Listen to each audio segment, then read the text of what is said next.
matapos na naman ang isang taon.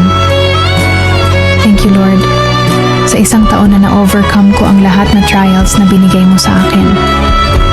Hindi man naging maayos ang buhay ko ngayong taon.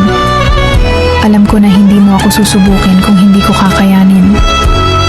Salamat sa mga pagsubok na nagpakatapang sa akin, lalo na sa buhay ko at sa mga pangarap ko.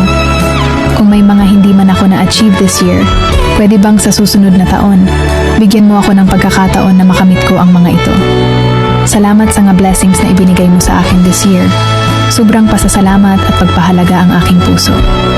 Learn lessons na ako sa mga pinagdaanan ko ngayong taon at handa na ako sa mga susunod pang hamon. Patuloy mong gabayan at bigyan ng lakas ang aking puso at siguradong gagawin ko ang lahat para sa mga pangarap ko.